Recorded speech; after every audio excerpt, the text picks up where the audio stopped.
Okay. Hi, James Lindsay. Thank you for being with me. Can you give the audience a little bit of a background of what your work has been, what you're about, and the like? Yeah, I mean that's kind of a winding story. I understand that I've become somewhat well known now, but what I do is I study whether you want to look at different periods of time. I study the woke movement, which I think is a form of Marxism. I study its precursors, which are critical theory, which is a form of Marxism. And I study cultural Marxism, which precedes that. And I study Marxism itself and kind of the big philosophical, I guess, currents that have led us to this kind of moment of insanity. I've done a number of things. I've published a number of books. I've published two books this year, one about education called The Marxification of Education that came out this month, this in December. Then I did race Marxism back in February, where I make the case, I think, a convincing case that what we call critical race theory is just Marxism using race in place of class. And so it's best to call it just race Marxism. I've done a bunch of other stuff. I've got other books. I wrote a book called Cynical Theories a few years ago. Came out right after George Floyd died. Apparently, it sold like 250,000 copies, so it got some attention. And a few years ago, I did this big hoax project to expose that academia is pretty well just fraudulent. The peer review process lets through a lot of politically fashionable stuff, so it's difficult to know what we can and cannot trust coming out of academia. And what motivated you to go down this route? Because I think your background is mathematics, right? You have your PhD in mathematics. Yeah, I mean, so I I do have a PhD in mathematics, and I didn't stay in academia because academia was dedicated to a model that even by the middle 2000s that I didn't respect and didn't want to work under, which was that student retention was going to be a primary objective. The goal was to make sure students stayed in, kept paying their higher and higher, more and more exorbitant tuition fees. We don't alienate students or discourage students by giving them bad grades, even if they earn bad grades. I didn't want to participate in that. And so then the next thing that happened was people were wrong on the internet, and I got kind of sucked into the culture war because people were wrong on the internet. And I guess I decided if we're gonna do it, you have to go big or go home. So by 2013 and 14, I was a pretty vocal critic of what we would now call woke, kind of way ahead of the curve. By 2017 and 18, I was writing these hoax articles for the Grievance Studies Affair, or spent an entire year doing that, or over a year, just all out full time. And the goal was to find out what was going on. Why is everything going woke? What does that mean? What are its implications? And in the process, it's like you're peeling back layers, like you're peeling an onion or something. And when you get down to the middle, you see that what's there is really, really bad. It's really rotten. And so I wanted to expose that to the world. And I literally quit my job and tried to figure out how to make a job out of telling people what all of this stuff is, which has become successful. I have a company called New Discourses, and I speak all over the country and sometimes the world, telling people about the things that I spend all my time reading. So you said that you set out to find why wokeism, is so bad and what's at the center of the onion. What did you find? I mean, I wasn't ready to admit it at the time, but the answer ultimately is the same ideas that are what we consider Marxism or communism, but they're branded now as social justice and equity instead of things like communism and socialism, but they're the same. And what I realized though when I was writing those fake papers back in, I guess this would have been very early in 2018. We wrote one about education, and the way that the peer reviewers responded made it. My conclusion was that at the end of this road, if we end up walking this road, there's a genocide. And that's what made me decide I needed to quit my job and tell the world about this, because what is there is the same darkness that has compelled regimes through the 20th century to commit mass murders and wholesale destructions of countries and their populations. And I see many of the same things happening now. The people ask me for what this woke movement, what the Black Lives Matter after George Floyd died, what is all this? And I would tell them this is the Cultural Revolution like they had in China. This is a Maoist cultural revolution taking place, a Maoist insurgency taking over the United States and the Western world. And I mean that with absolute sincerity. After a tremendous amount of study and in which I resisted drawing that conclusion until it was overwhelming. So, what made you come to that conclusion, and also a genocide against who? Well, I don't know that there's everybody like accuses me of saying it'll be like a genocide against white people with critical race theory or whatever. I don't think that that's exactly genocide isn't even quite the right word. I don't know what it's called when you have kind of the indiscriminate killing of millions of people who don't agree with you, who don't necessarily have some characteristic in common except that they don't agree with you. So in this case, it would be people who would be classified as deplorables. It doesn't matter really what they look like or what their ethnic heritage is. But I do have particular concerns for white women in particular. I think this ideology has a particular hatred for straight white women that is concerning, and I've said so for a very long time. So what convinced me though was I actually finally in 2016 I had kind of poked around in their literature, but in 2016 I started reading their literature as a very kind of committed hobby that turned into a full-time job to the point where it's all I do. So I read their literature. I read how they talk about these people. I read whoever it is that they don't like. I read about, I read journal after journal after journal article for a while in 2018 about how feminism is, these are intersectionality articles about how feminism is actually white feminism and white women are selling everybody out. And the election of Donald Trump was white women selling out all of their sisters of color. And you can just see the hatred. And then the idea is that, to overcome privilege, we have to center discomfort. We can't use compassion because that might recenter the needs of the privileged. These are actual words that they use. This is not the kind of thing that ends well when taken to its logical conclusion. I don't claim that it's going to make it to that conclusion, even if it's left unhindered. But these are not trends that have ever worked out well, whether we're looking at the French Revolution, the Bolshevik Revolution, any of the communist revolutions, whether it's China, whether it's Cambodia, whether it's any of the Central American countries. None of these things have ever gone well, and honestly, it's very spicy to say so, but it's true. But it's the same mentality twisted around into a knot that led Hitler with the Nazi regime. It's the same idea that you have this kind of totalizing ideology that's going to take humanity where it's meant to go, according to the brutal dictator who understands where it's supposed to go. And anybody who gets in its way has to be eliminated.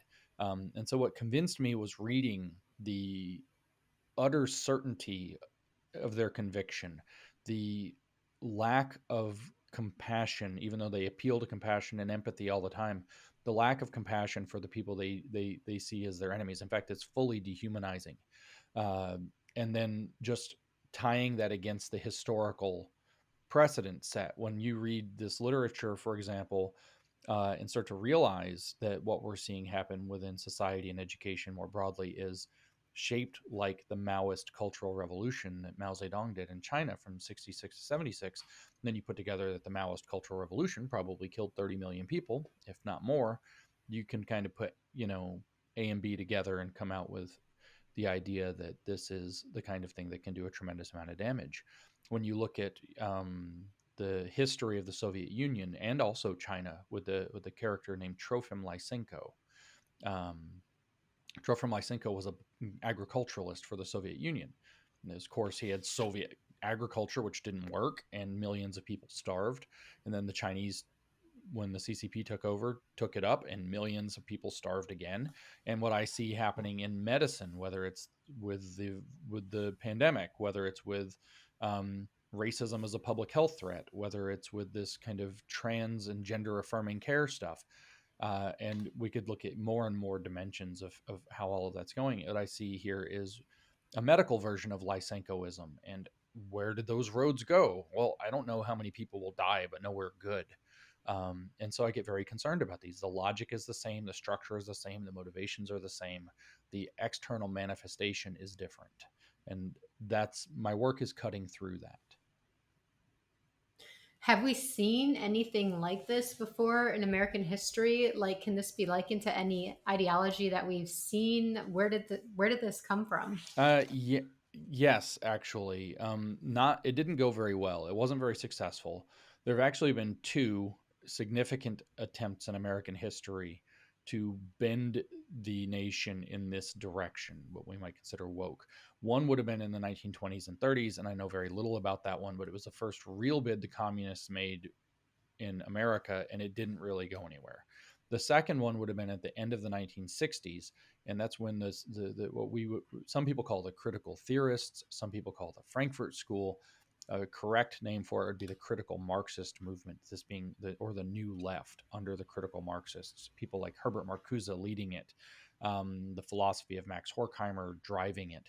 These kind of ideas when all those riots and all that violence that broke out, that leftist driven violence that broke out, Antifa taken to the streets, literally the same thing.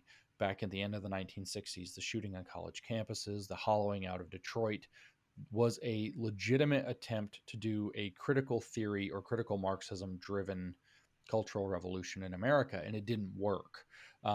American culture was still strong enough, it was still healthy enough, people were still identifying with being American, they were still too close to being actually Marxist. They called it liberation.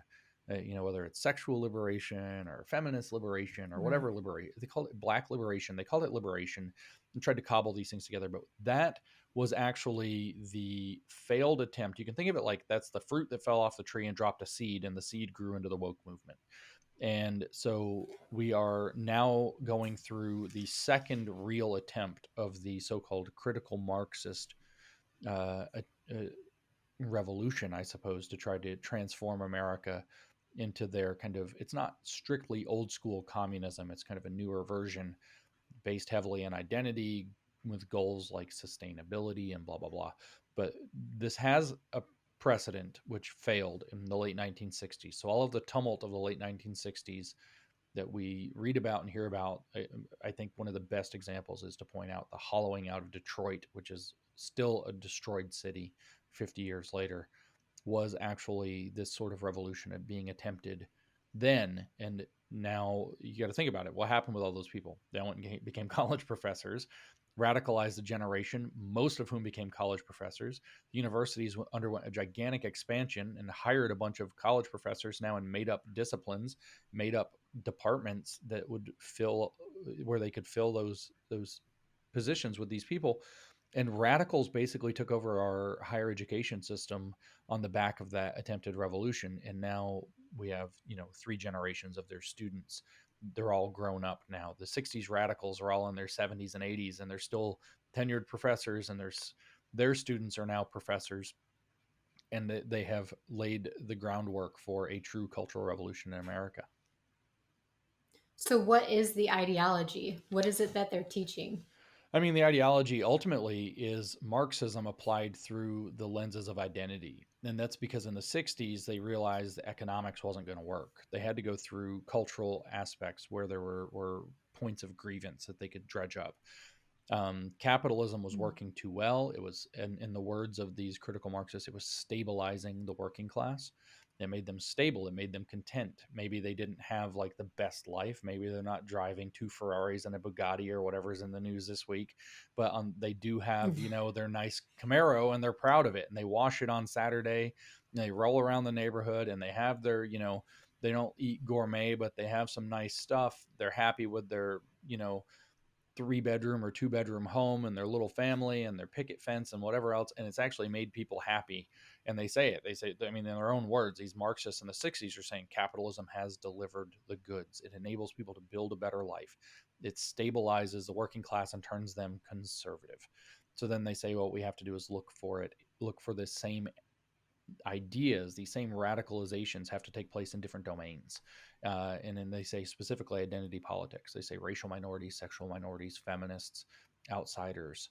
And they really, really pushed into capitalizing upon civil rights movements like liberal feminism in the 60s and 70s and 80s.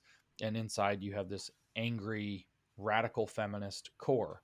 The gay civil rights movement has inside of it this angry, radical, what's called queer agenda that's now manifested, and of course it's displaced women and every other thing inside the much more complicatedly inside the thing we usually refer to as a civil rights movement, which was a racial civil rights movement. You have these very heavy duty radicals, uh, black liberationists, black nationalists, and so on, who had a much different vision for America. And that you can see is the same ideology because, for example, there's this thing in education right now called social emotional learning. It seems to manifest in some new form every 2 or 3 years. And the newest one that's coming down the pike is called culturally affirming social emotional learning. And their document that they sent to Biden's Department of Education explicitly says that their list of social emotional learning demands is based off of the demands of the Black Panther Party. I mean, they openly say it.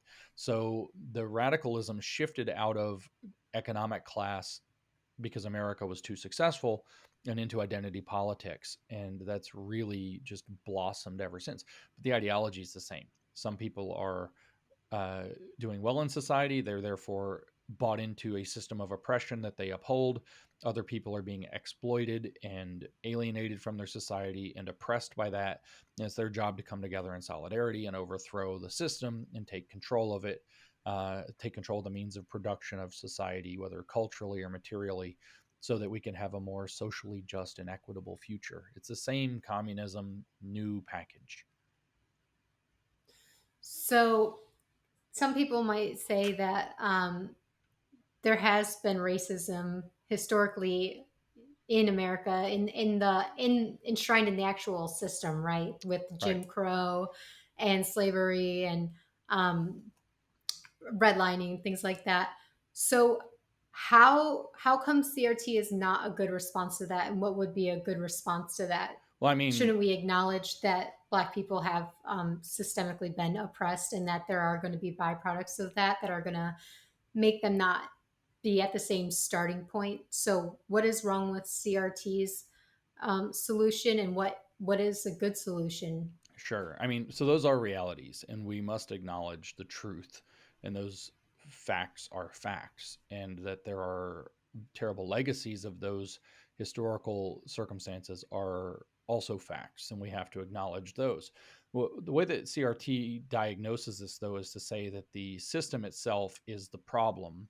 Whereas if we actually look at the history of humanity in a broader context, what we realize is that the system itself was the solution to a pervasive problem, which is that human beings have been enslaving and exploiting each other, often for racial reasons or clan based reasons or whatever other reasons.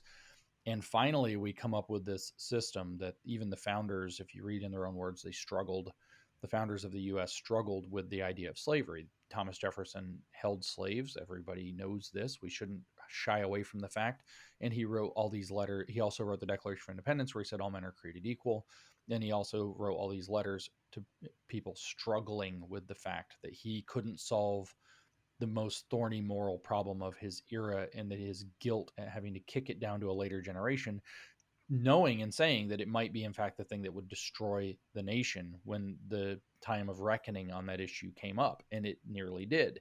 It turns out that the system that was laid down is not necessarily in any way perfect, but the idea of individual rights, the idea of those being secured through a Bill of Rights and through divided powers, et cetera, is actually the system is the solution to the problem that has plagued humanity all along.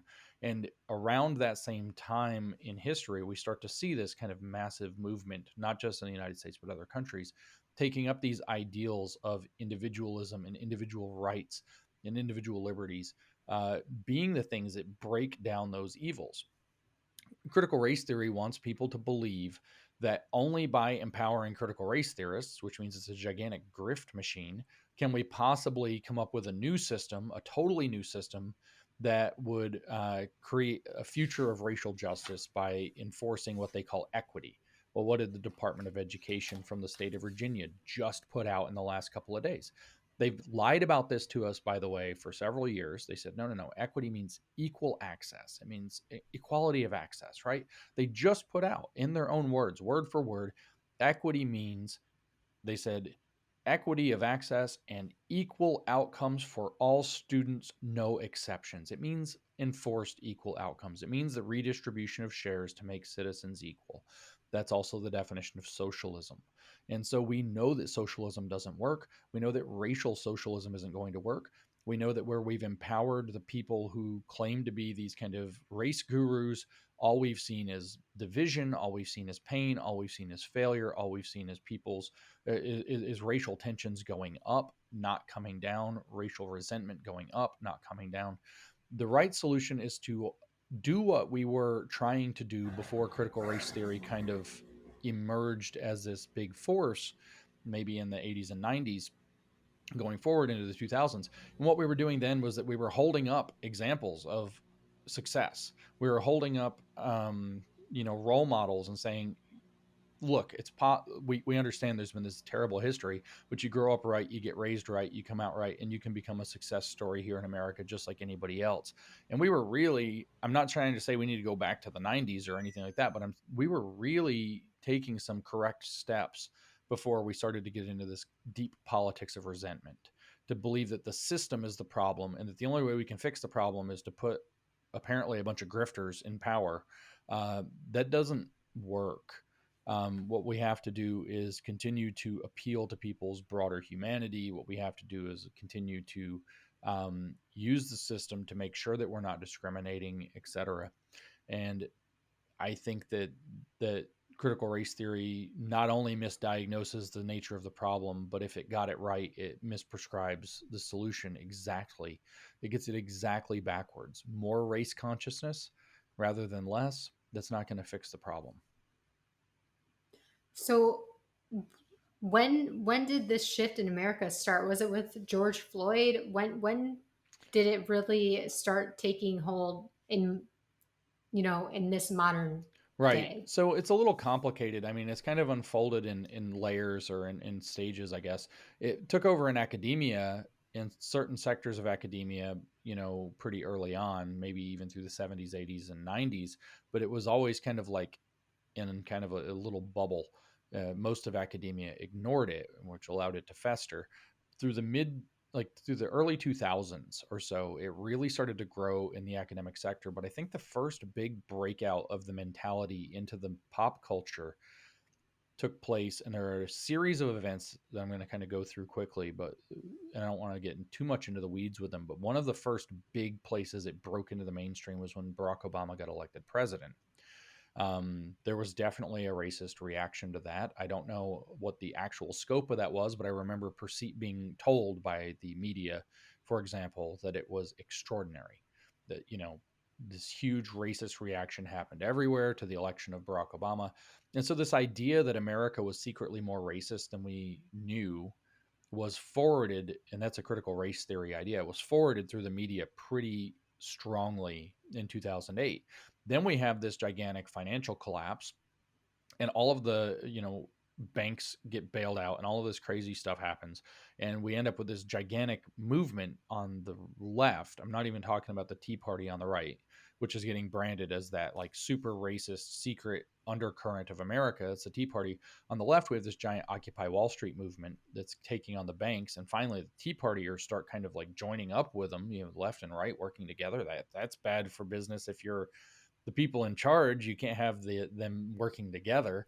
And so they unleash, and you can read this from so many people who are leaders in the Occupy movement or who are present in the Occupy movement. They unleashed identity politics into it.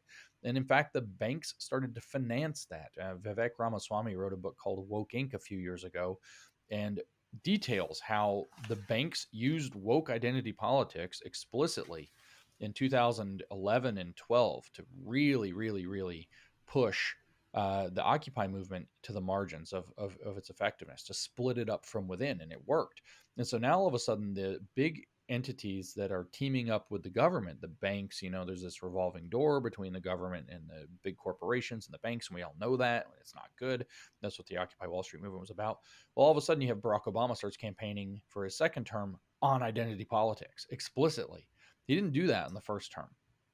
Now he is, and these corporations and these politicians have this new thing in what we would look at as woke identity politics that works like a sword to bust up opposition and a shield. Oh, I'm morally virtuous. I'm on the side of the racial minorities. I'm on the side of the sexual minorities. I'm on the side of gay pride. I'm progressive. I'm good. You're bad.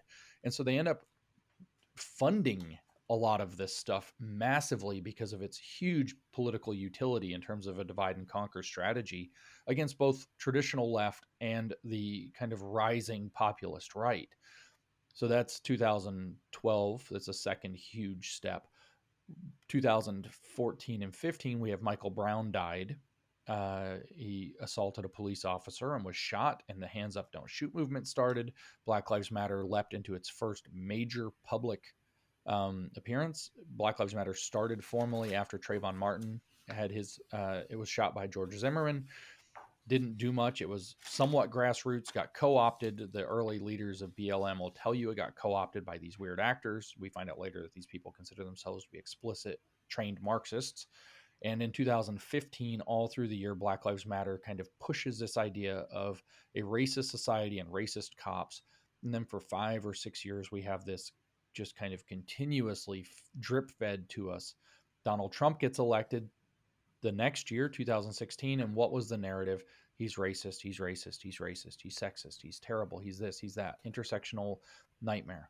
Why did they do that? Because it mainlined back again, just like when Barack Obama got elected, this idea that there's a secret, deplorable, systemically racist, systemically sexist American society that we've turned a blind eye to for far too long. And the explanation, how on earth could Donald Trump have got elected, was that there are far more sexists, far more racists, and paradoxically far more homophobes.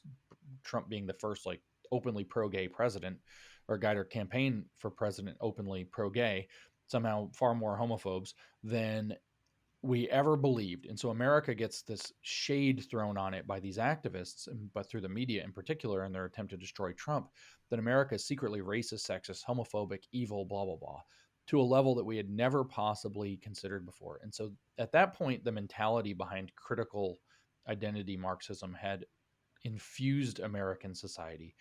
So when George Floyd dies in 2020, also with the conditions of the pandemic causing everybody to be a bit crazy, it was as if they had spread black powder all over the ground, and then George Floyd died and somebody threw the match, and the whole country erupted into this direction where this is the only thing to do, the only way to do it, and everybody has to do it all at the same time. There's other aspects. I mean, it's been quietly creeping into the schools at least since the early 1990s, and after 2015 has been on a fast track. So you have this kind of groundwork being laid otherwise as well. It's a multifaceted question as to how it got into society.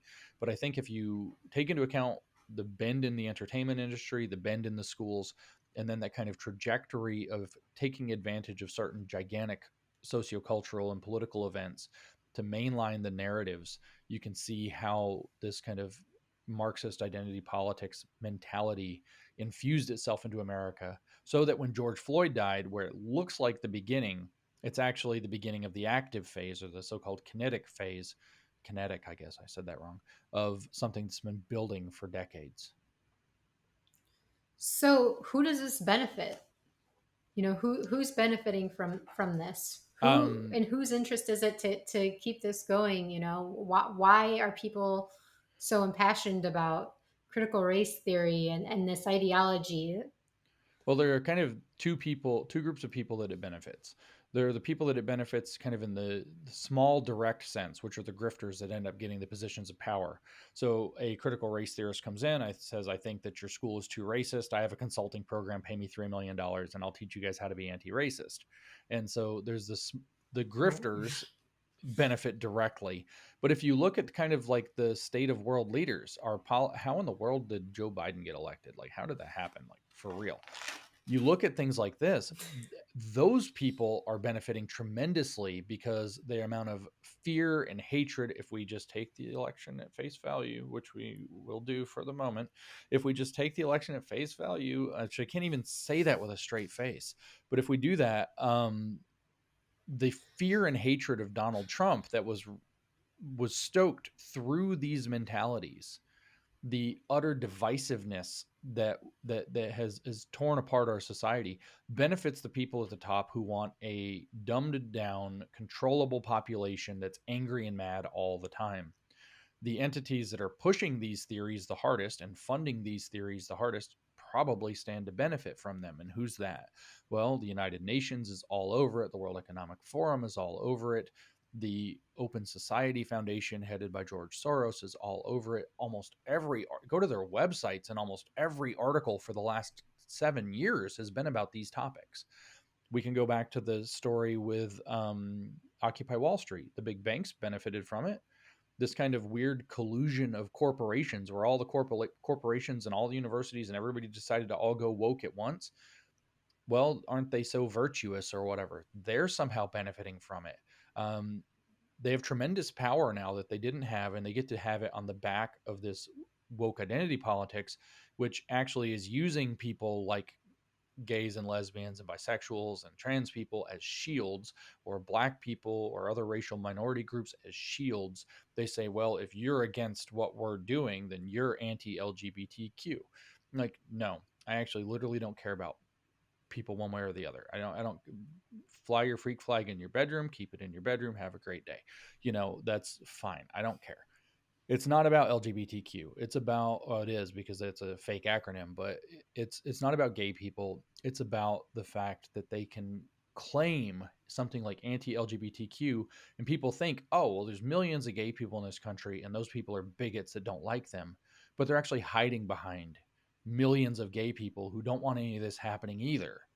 Um, so that a small cadre of activists and grifters can advance themselves, while the people fueling the fire with bags and bags of cash can continue to advance their agendas and kind of the big global political stage, whatever those happen to be.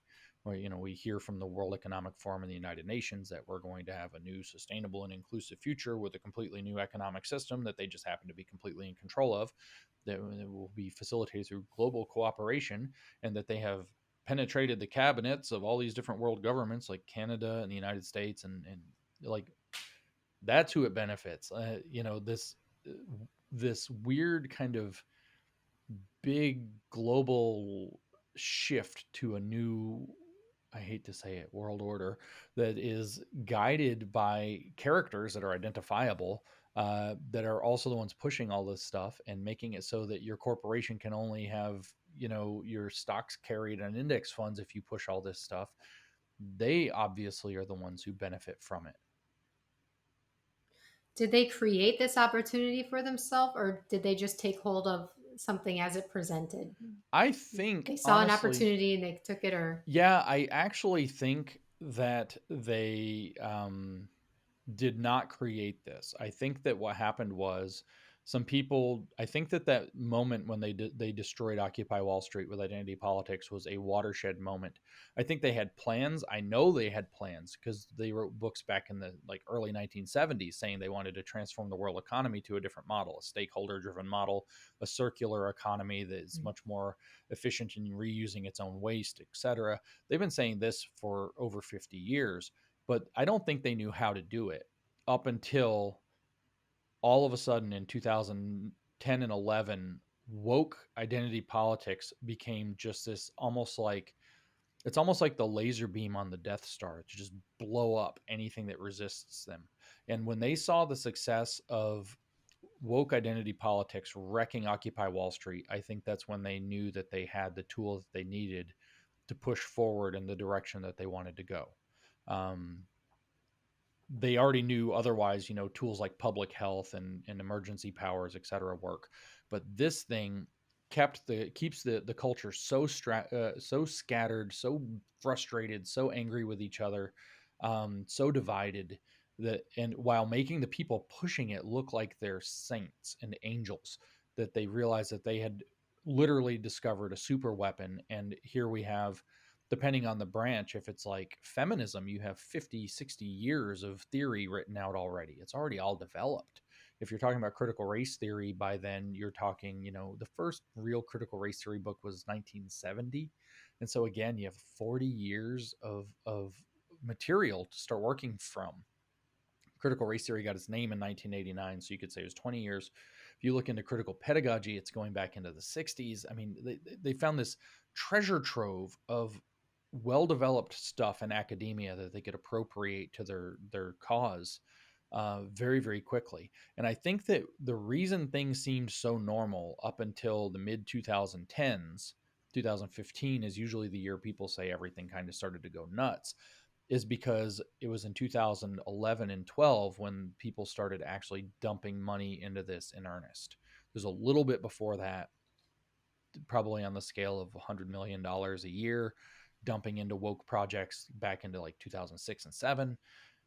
But by 2015, it's a multi-billion-dollar project every year, and the amount of money going into it, the amount of resources going into it, and the amount of coordination that can buy, I think, is what has push the world into what is undoubtedly, in my mind, a revolution by these neo-Marxist or neo-communist the elites or whatever we want to call them. Yeah. So, what is the end goal here? Is it a global communism? Is it what is it? Well, I mean, that's what they tell us. I was doing this on Twitter all day today, is going through and just finding all these big organizations and how often they talk about global citizenship.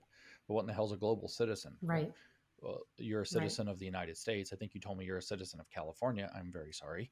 Um, womp womp. Me too. But but we're what is a global citizen? Well, citizenship is a relationship between a person within a political arrangement and the leaders of that political arrangement. In other words, between the sovereign and its subject. Mm. And there is no, what is a global citizen then? A global citizen is somebody who's in a citizenship relationship with a global governing body, but there isn't a global governing body yet. So you do see this end goal of creating a global governing body and having people accept that kind of, oh, we're already global citizens, so of course it makes sense that we make good on our global citizenship agreement by having a global sovereign or a global government power that is going to outline our rights, our duties, our privileges, etc., and secure those, or whatever it is that this thing will imagines that it will do. um, I can tell you from other angles of things that I know that the goal is to have perfectly predictable and perfectly controllable economic and political subjects throughout the world. Um, so, using your algorithms through your devices, they make sure that you are propagandized politically and advertised to economically so that you will behave exactly the way that they want, so that their planned economy can work out the way that it will. Uh, and they have been experimenting with this under guises of psychological theories like nudge theory. I think a lot of people have talked about neuro linguistic programming. No less about that. Nudge theory has been like the big hot topic. So they give you psychological nudges. So you think you're making your own decisions, but they've actually kind of primed you with the information in ways that they think by analyzing your social media data or these kinds of fun quizzes people love to take about themselves, these little narcissism quizzes. What kind of princess are you? Which Super Mario character are you? And these are actually, microscopic pieces of a psychological battery, so they can find out a lot about who you are. And they tell you that the World Economic Forum has documents explaining that that's what these things are about, and that they use this fine-grained psychological profiling that they're building out of different people's identities so that they can then feed them through their social media algorithms information that will contour the way that they act and believe in particular ways. And so what they're looking for, and they don't have this yet, is a perfectly controllable economic and political subject in every person, which is total tyranny. The idea is, I think, for them to build chains so lovely and fine that we all love our chains and can't imagine being without them. But that's a grand dream, and things in practice usually don't go that well. I mean, you can look at how it is with their energy dreams, and then the power goes out because like it snowed or something, which is a bad time for the power to go out, by the way, because it's really cold. Right. How does the whole climate thing play into this? You know, the critical race theory and the LGBT, and then we have, you know, the Agenda 2030, right, which Yeah, is the push for to for you know, for the sustainability. green revolution, whatever. Yeah, Yeah. it's all the same. How are all of these? It's all Yeah. the same. So So the Sustainable go Development on. Goals aim for an inclusive world. I mean, they tell you that the goal is a sustainable and inclusive future. So inclusion and all this woke stuff is tucked in there. How is it facilitated? Well, at the level of what works out as a corporate social credit score. They call it an environmental social governance score, your ESG score. A lot of people are now aware of ESG, whereas a year ago nobody had ever heard of it, even though it started at the United Nations in 2003. So it's old. It's been developing for a while. Well, what is the S in ESG? Well, it's social, which is short for social justice. You get your ESG score good in the S category by adopting woke policy. You get your G score by hiring the people they tell you to hire, which is usually woke activists, to put into positions like diversity coordinators or diversity officers, or hiring consultants to do diversity trainings, or hiring ESG officers. And then there it is, right next to the S, right next to the social, is the E, environmental. So the really two pieces of the same thing. And the environmental movement isn't just talking about climate change. It talks about something called climate justice, which has to take into account not just the effects of climate change, should those be real in terms of, you know, material damages, but how those are disproportionate to different racial and sexual and Mm, sex-based groups around the planet. So we have to pay attention to the fact that men use 10 times as much, generate 10 times as much carbon, and women experience 2.4 times as much impact, and white people generate this much more, and black people in the global south or whatever have this much more impact. And so even the entire environmental thing is splayed out in terms of the same social justice equity movement. So what you see is that they turn out to be the same thing, the same project run by the same people. Turns out that the two different, it's almost like having two different hammers, one in each hand. They hit differently. They're different objects, environmental and social, but they're kind of doing the same thing. But this environmental move actually has so much power. It's very difficult for them to decide to restrict your ability to move or travel, or, you know, turn on your lights based on your identity. Oh, you know, you're straight, so you can't have electricity on Tuesdays. That's not going to fly. Oh, but your city has used too much electricity, or you personally at your home have used too much electricity in the last 30 days. So for the next, you know, 8 Tuesdays, you don't have electricity for the climate, or is totally plausible. In Oxford right now in England, they've divided the city up into zones. I was just there a month and a half ago. They actually had signs up that said zero emission zone. And if you drive a vehicle that has emissions between like 7 a.m. and 7 p.m. in a zero emission zone, then you get fined however many £100. And they've divided up the city into these 5 zones now. And I don't know what exactly they're going to do, but they're going to do practice climate lockdowns where you're not allowed to leave your zone essentially for any reason. Maybe not even, except I think on by bicycle and on foot is the only way you can leave your zone. And you can only be out of your zone like 100 days of the year, and like all this crazy stuff. They're going to practice even if you're on foot, only 100 days out I of the don't know year. the exact policies. I just know Okay. that they're Okay. planning to do climate lockdown simulations. They've Yeah. zoned the city. There will be restricted movement. You can't restrict people's movement based on identity politics and social politics, but you can based off of this environmental thing that they're trying to push.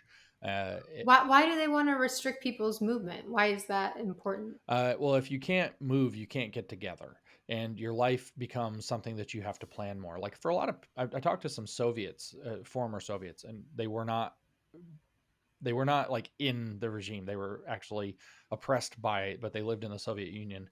And they told me that they said, "Do you know what the purpose of the bread line was?" And I was like, they had to distribute bread and they didn't care, and it's really slow? Because I've been to China, I've been to a communist country, I know how little they care.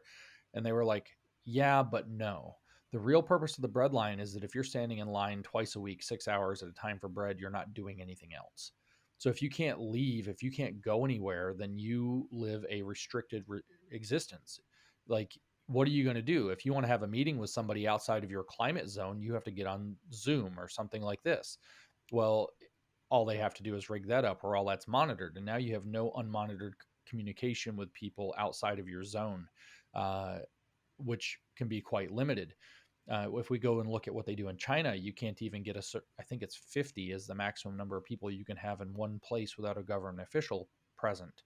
Um, by restricting your movement, you facilitate those kinds of policies. You facilitate those kinds of uh, controls over people. You also create a multi-tiered society where there are the people who are at the bottom who don't get to participate in much, and then there's the people who get special privileges, and then there's the people at the top who don't have any restrictions.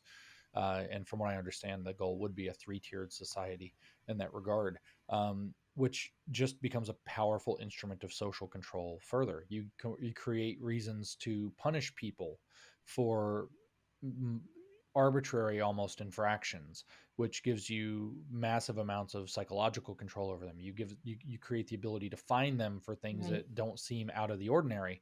So somebody commits an offense and you fine them, say $2,000, they can only handle so many of those per year, and then they're just kind of stuck in penury. They don't have any options. So it's a massive instrument of control over population. You can't get like what they did in China. Again, we go back to a real totalitarian communist state with techno communism as the tools. What did they do? These people decided to protest what was going on with the masking, with the COVID policy, and they went and they had these mass protests. And even though they didn't have COVID-19, the government said that switched their passports on their phones to red. Well, with that red passport icon or whatever it is, when you go to scan your QR code, you can't buy a plane ticket, you can't get on a train, you can't get a taxi, you can't get a hotel, you can't go into a restaurant, you can't go into a grocery store. So now you have all these people who decided to go try to protest the government. And because they have this passport scheme that controls how they're able to move, they can't go home. They're trapped where they are. They can't get in. They have to sleep outside with no food. This is an incredible tool of brutality, um, that becomes enabled through, well, sorry, we're going to have to set this kind of a program up so we can track your movement because we have these zones now. So there are a lot of reasons why they would want to restrict people's movement. If they restrict your movement, you have to have a passport to go out of some sort or another to get outside of the area that you are, and to track how often you've done so. If they tell you can only be out 100 days, there's got to be a means to track that. And if there's a means to track that, there's a means to track you and to control you, which they apparently can flip a switch and turn off if you're behaving badly. And so these are instruments of social control that are just terrifying. How do they normalize that? How do they get people to trust them so much that people will accept that? Well, that's becoming their big problem. Up until now, they've been slow walking it to the point where people have maintained an awful lot of trust, and then they've done a very good job of anybody who didn't trust them. Oh, you're like Alex Jones. They have these kind of scapegoat characters. Oh, you're a crazy Yeah. person. You're like that. You have to be, not taken seriously. You're a conspiracy theorist. It's been a great year for conspiracy theories, hasn't it? And like the conspiracy theorists are like sitting at the 3 point line just dropping buckets one after another right now. Yes. So they do that through those kinds of social manipulations to where anybody who's saying something else you don't believe, and then you kind of slow walk it in. You really slow, like in Canada, just crept and crept and crept and crept and crept, and now we have the New York Post writing that they're no longer actually a liberal state; they're actually an authoritarian state, or at least that's what they reported. And so you slow walk it in, but now they have a massive crisis of trust because Donald Trump messed up basically everything for them. The curtain got pulled back a lot. Fake news was the meme of probably the century, honestly. Um, People have started to expose their agenda, have tied it back to their websites and their talks, and have made Klaus Schwab is almost a household name now as some kind of weird bad guy in charge of the World Economic Forum, making fun of, like, it's so bad that if you want to talk about anything, you just do it in a German accent, and people know that it's like, oh yeah, you're talking about those guys. So they've been able to get trust because people were complacent enough not trust them, but that uh, Mm. has broken. And I see my mission, one of my missions right now in life, is to sow the greatest amount of distrust for them possible in the smallest amount of time possible. And so, but that's how they've done it. It's, well, why shouldn't we go along with it? Oh, well, it's just for our health. Remember when COVID-19 came out? I was like, oh, well, we should stay home. We shouldn't spread the virus. We do care about mom and grandma. I can't kill you, mom. I won't come over. And we all kind of voluntarily did it, not being able to see through it because we still trusted. I mean, who 5 years ago, who there were, what did you think of somebody if they would came up to you on the street and said the CDC is totally corrupt? I don't believe a thing they say. You'd be like, what? Mm. And now you're like, you want to go to dinner? It's like we're friends now. Okay, Yeah. cool. Because that's changed. But we Yeah. all trusted our institutions because in a high trust society and in a healthy society, which we thought we had, you can and should, in some degree, be able to trust your institutions. We thought there was oversight. We thought people that were doing corruption and illegal things would be called out for it, and it turns out that was not the case. And so, I mean, I'm reminded of the most depressing conversation I think I had in 2022 was on an airplane with this guy, and he's like, "Yeah, they're just taking all the cars to these electric starts, and it looks like they're all going to be electric cars." And you know what? Well, that's what they're doing. We just have to adapt. And it's like, no, why? Why do we have to? Why do we have to adapt to whatever they are doing? And no, it's not always in our best interest. Um, and Right. that mentality, I think, is a lot of how we got to that place. I can't overstate it though. The John Stewart probably is one of the most nefarious characters in American history. If I were they say the winner gets to write history. Well, if I win and I write history, John Stewart's getting a whole chapter in the history book as one of the worst characters in the history of America because he spent 20 years on a comedy show, and comedy gets inside your head, it gets inside your emotions, it works. He spent 20 years on a comedy show making out that if you're a conservative, you're a stupid, bad person nobody should listen to. And that mainstreamed. And so people who had dissident opinions got made fun of. They didn't get listened to. And it turns out they were right. So that's a huge piece of it, too, is that we've completely discounted anything outside of the official narrative up until about 2 years ago. Right. That's so true. And something I do love about the conservative movement is if it used to feel like the left was more in tune with the common man, right? And now it's like they're so far gone, and the conservatives, it feels like they're the ones that are actually like grounded in reality and what people actually want. Yeah. I've even see a lot of conservatives talking about getting off of birth control because of how it messes with your hormones, and talking about like the food that we eat and how it's so full of chemicals and all of this stuff. And it feels like that wasn't like something that was like conservatives talked about even 10 years ago. And now like that's a big part of the conservative movement is even talking about like the toxic chemicals that we're exposed to all the time, and how our hormones are being manipulated, and it's affecting our psyche. Yeah, that's right. And so up and what's happened is that the trust in the kind of establishment institutions that conservatives have had for a long time is basically the drain plug got pulled and it's almost all drained out. Conservatives rightly don't trust our universities. They don't trust CDC or FDA. They don't, oh, the FDA said we're supposed to go eat like axle grease or whatever. Like, you're not going to do that. Like, let's have some steak, and it is, and for a little while when that happens, we got looked at like we're crazy. And it just, as my Australian friend, I guess it's an Australian saying, is check the scoreboard, mate. It's just again and again and again and again and again the reasons, not to say that we're getting everything right, uh, or that we may be skeptical of some things we shouldn't be skeptical of, but the fact of the matter is just the number of times that we're right versus the number of times that we're not right now points to the fact that our institutions have been massively corrupted.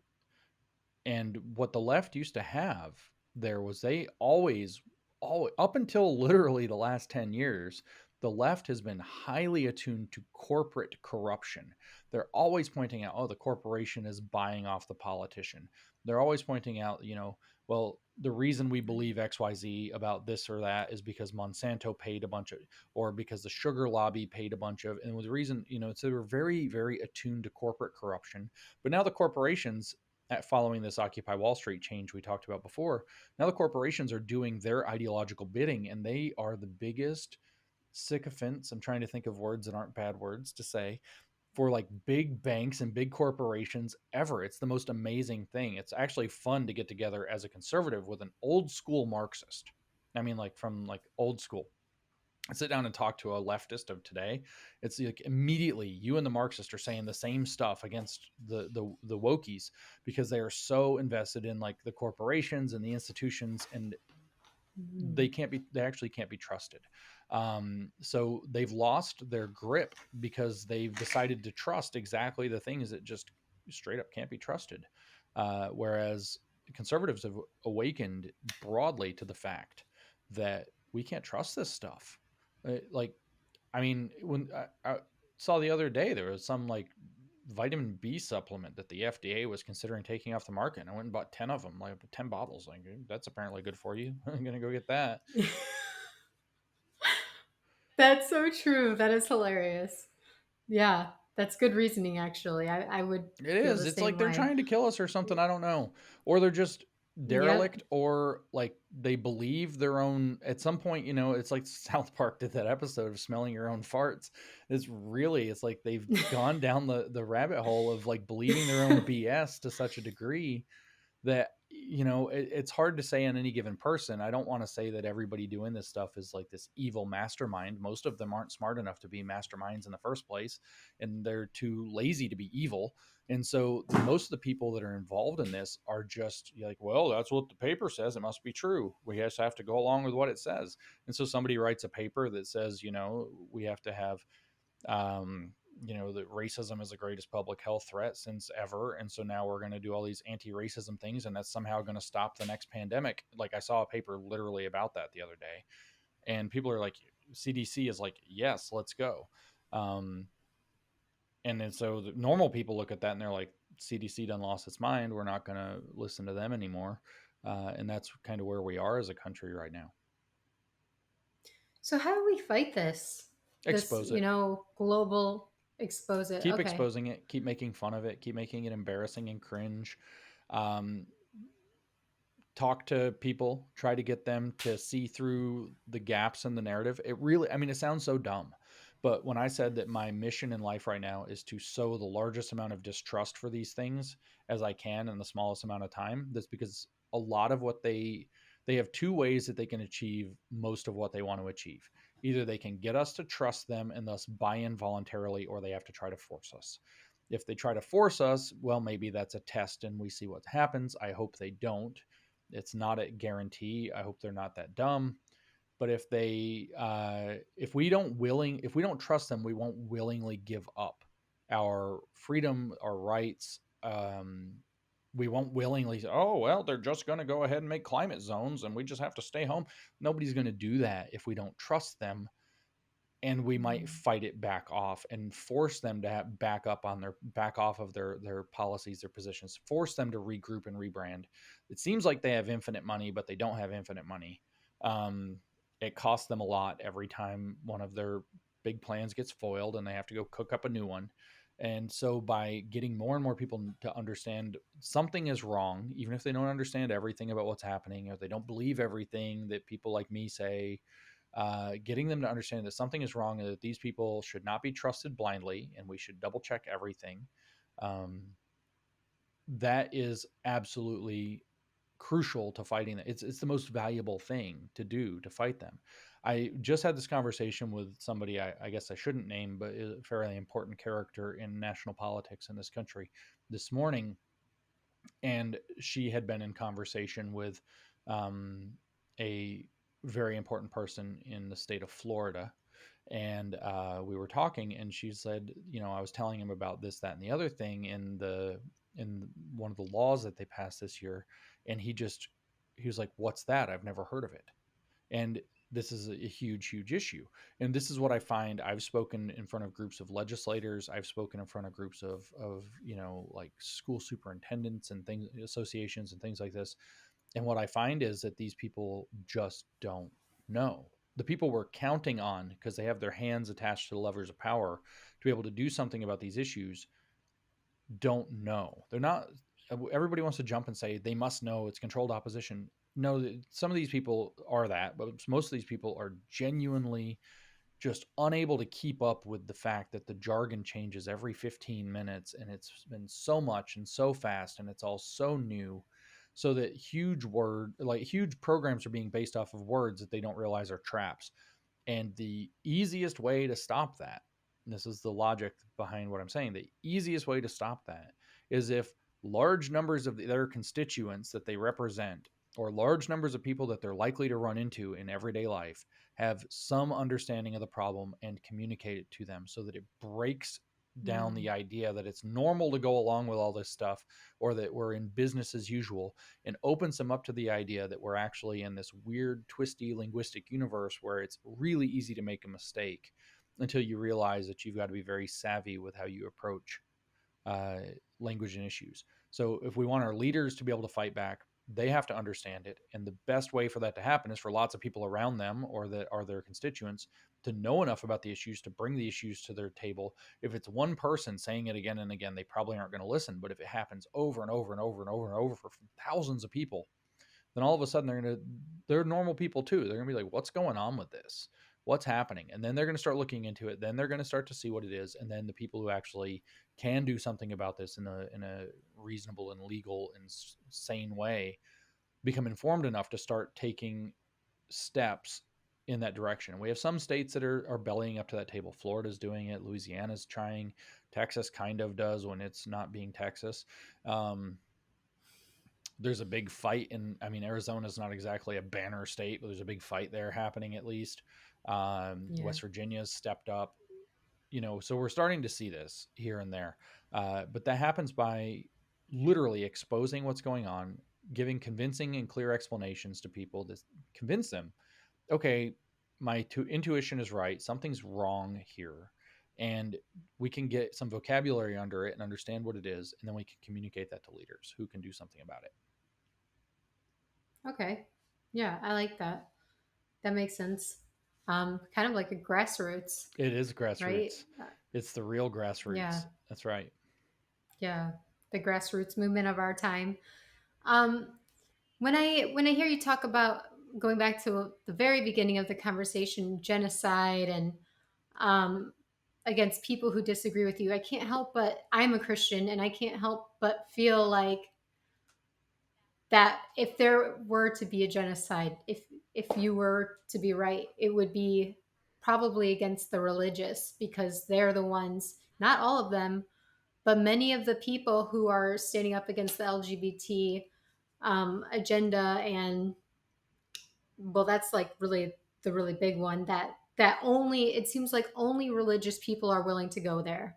Everybody else is willing to say live and let live. It seems like the only people who are maybe not against like the grooming of the children, but the people who are most impassioned are the Christians. And so I feel like they would be the ones who would be targeted, and that would be biblical also, Yeah, that they would face that persecution. it's a little tricky if you actually, read. They do write about this, and I've read some of the books about this.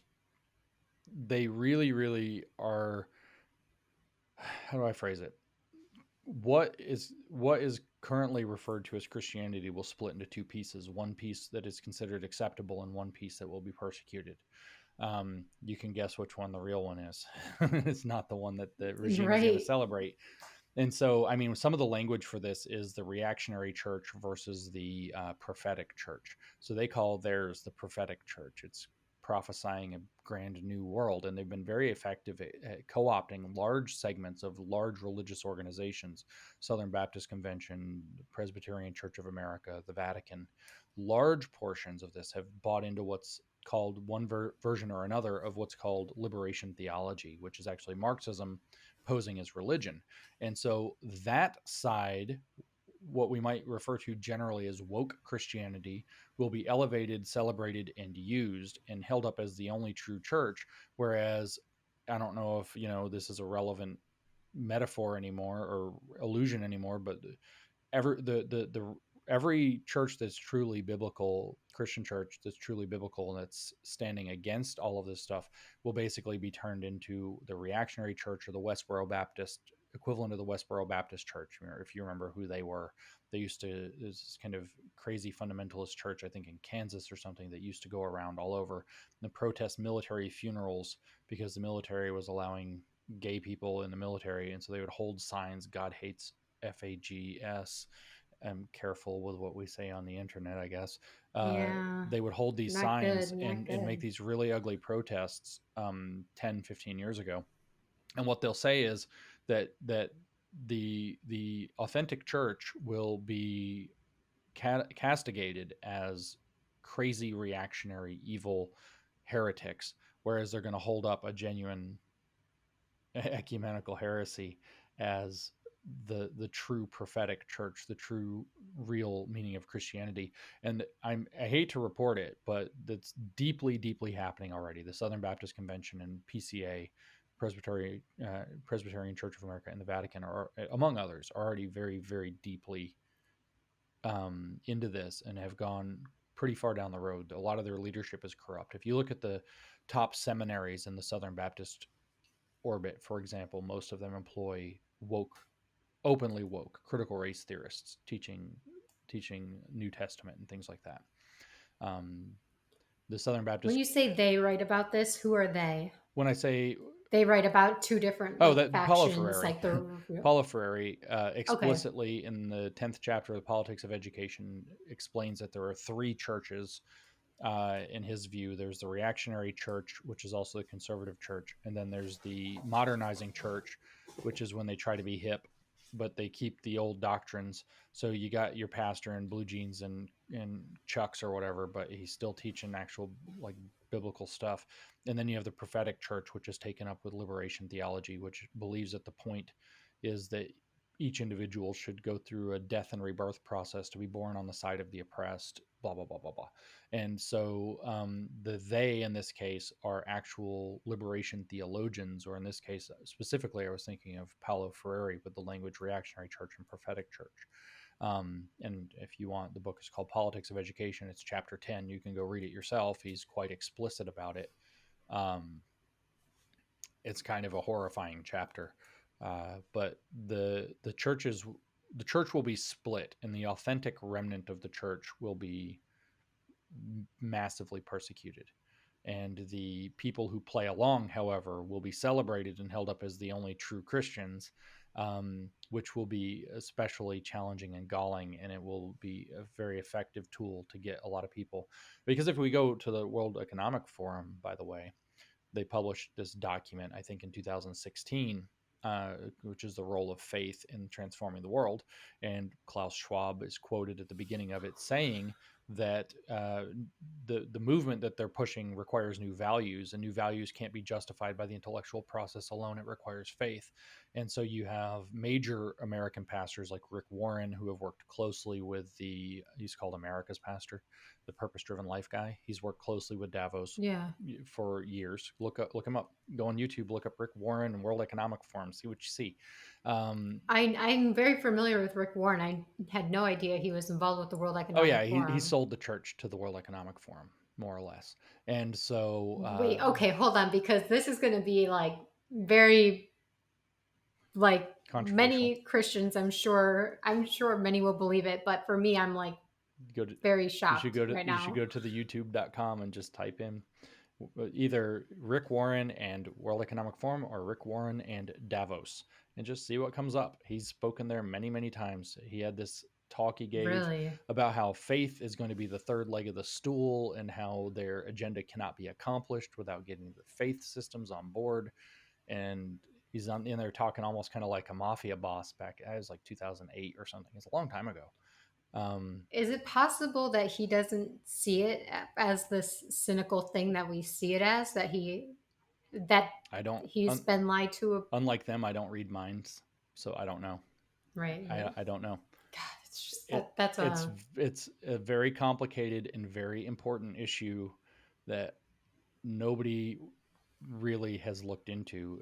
I encourage you also, or your viewers, to go and to go to the Google or whatever search engine you like and type in World Economic Forum role of faith and find the document from Okay. 2016 and read how they explicitly say that they intend to incorporate faith systems and transform them into a vehicle to move their agenda. And the fact that they believe that they can't do it Wow. without getting the faith systems on board. So, like I said, what that will cause is they will cleave off the genuine church and try to destroy it, which, if we want to go biblical, that's literally antichrist stuff. Right. Exactly. Yeah. So, do you see this happening? What timeline do you see this happening I in? mean, they Like, have a timeline. if we What's the name of the agenda? It's Agenda 2030. 20, there's no way. 2030, It's no not very way. realistic. So that means they're going to rush some things, and they are rushing some things. It used to be Agenda 21, and then it changed to Agenda 2030, and I think it changed Yeah. roughly when it looked like Donald Trump was going to be president, and that means that they realized that that massively delayed their plans. But I would expect to see titanic scale changes in the orientation of what we might call like big Eva churches, schools, and corporations over the next maybe 1 to 2 years, because they are shooting at Agenda 2030 and they've got 7 years left to get there. And so they're going to have to start rushing things. What do I mean? Education will be geared explicitly. I would say by this time next year, if we have another podcast, and we talk about education for whatever reason, what you're going to see is that education is geared explicitly toward the goals of global citizenship and achieving the sustainable development goals of the United Nations Agenda 2030. That will be the point of schools, maybe within the next 2 years, period. All schools, all levels. And we'll see the same kind of push in corporations unless this thing starts to break apart at the level of the ESG game, which it might be. That's not going real well for them right now. And the big other push is going to be global citizenship.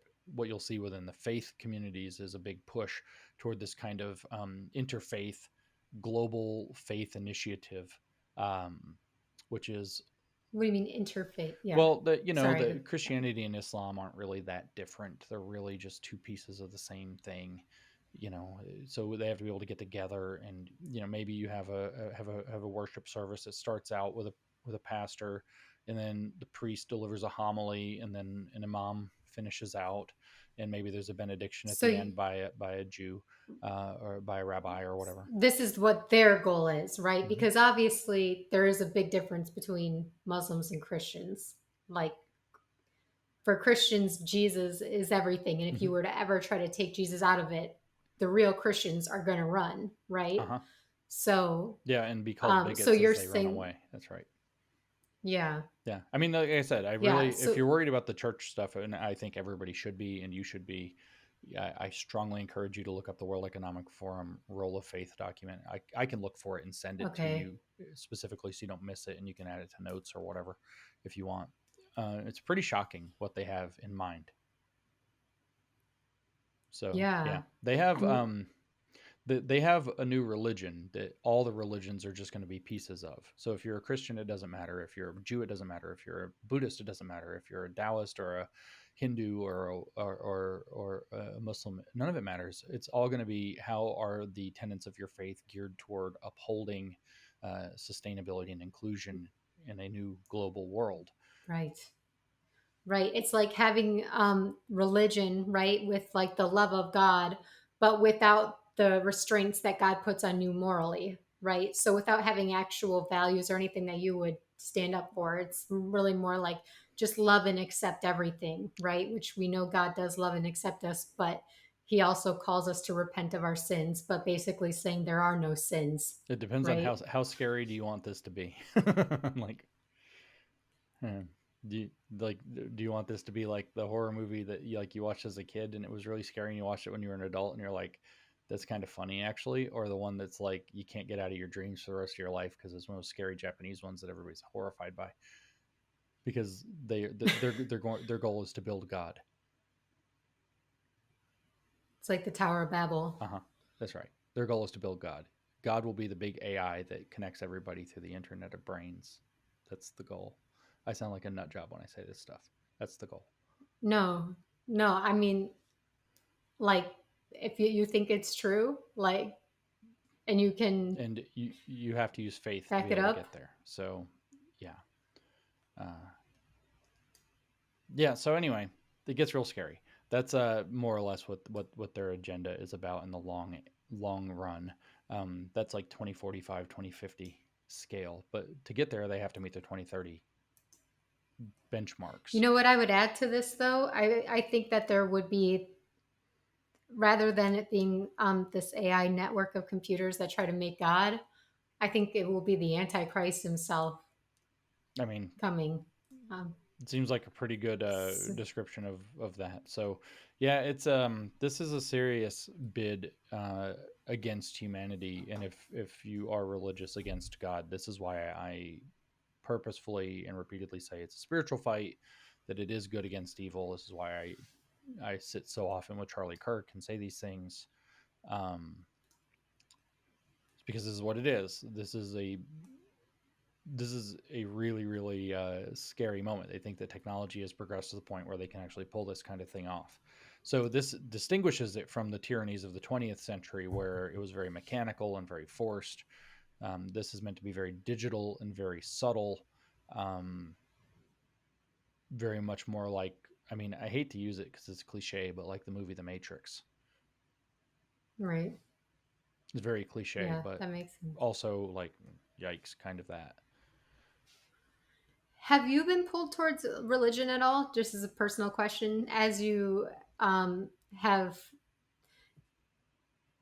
become more involved in kind of conservative politics and kind of um, seeing everything that's going on, right? You see kind of this fight of evil, like this presence of evil in the world. And if there is evil in the world, there must be good, and there must be a source of that, which would be God, right? Have you felt compelled towards um, faith at all through Not so much being toward learning more faith, about this? but I have certainly come to appreciate um, religion and the role that it plays in people's lives.